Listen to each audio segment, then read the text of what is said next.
From doing to being, the true key to peaceful prosperity. For many years, I was a dedicated student of self help and personal growth.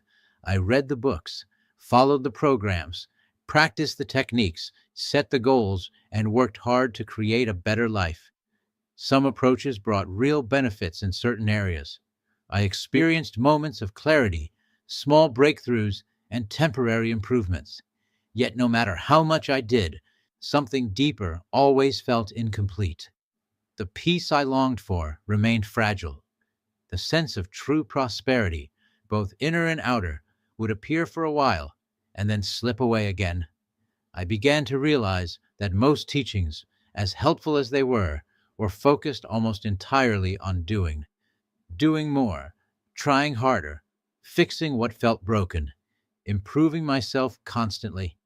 There is nothing wrong with taking action or learning new tools, but when our main focus stays in the realm of doing, we can quietly remain trapped in striving. A mind stays busy, searching for the next technique, the next breakthrough, the next thing that will finally make us feel enough. Then something simpler and more profound began to unfold in my life. I started receiving gentle messages from the higher source. As I opened to these messages and allowed them to become part of my daily way of being, everything began to shift in a deeper, more complete way. The true key, I now believe, is not found in doing more, it is found in being. The difference between doing and being: doing comes from the belief that something is missing and that I must work to create it. Being comes from the quiet remembrance that I am already whole, already connected, already a beloved child of the divine. When we live from doing, we often feel an underlying pressure, even when we're doing positive things. There is a subtle sense of not there yet. When we live from being, peace becomes our natural home. Prosperity, in all its forms, begins to flow more naturally because we are no longer blocking the grace that wants to move through us. Being is not about doing nothing. It is about resting in our true identity first, and then allowing inspired action to arise from that peaceful place. How this shift happens: it is beautifully simple. I pause in the middle of my busy thoughts and breathe.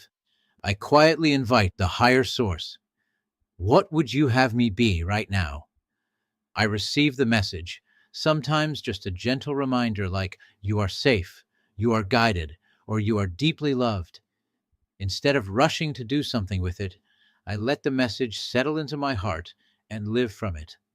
The more I practice this, the more my daily life becomes an expression of being rather than constant striving. The doing that still happens feels lighter, more natural, and more aligned. Old patterns lose their grip without the constant mental battle. Inner peace grows steadier. Opportunities and support seem to appear more effortlessly. Why this is the key most people are seeking after years on the self help path. I see clearly now why so many programs only worked partially. They operated mostly at the level of doing and thinking. They rarely touched the deeper level of identity and connection. When we make receiving from the higher source and resting in being our foundation, the transformation touches the whole of us. It is no longer about fixing ourselves piece by piece. It becomes a gentle return to who we have always been in truth. You do not need to earn your peace. You do not need to struggle for your prosperity. Both are natural expressions of living as the divine being you already are. A gentle invitation. If you have been a long-time seeker and have felt that something more complete was waiting for you, this may be the turning point. You are already seen. You are already known. You are already deeply loved. The key is not to do more. The key is to remember who you are and to let the higher source guide you from that place of being. Would you like to try it right now? Take a slow, easy breath. Place a hand on your heart if it feels comforting. Quietly say within, higher source, I am willing to rest in being. Show me what is true. Then simply listen, feel, receive. From this place of being, a peaceful and prosperous life unfolds with more grace than we could ever force through effort alone. You are not alone in this. The higher source is with you always. You are seen, you are known, you are loved.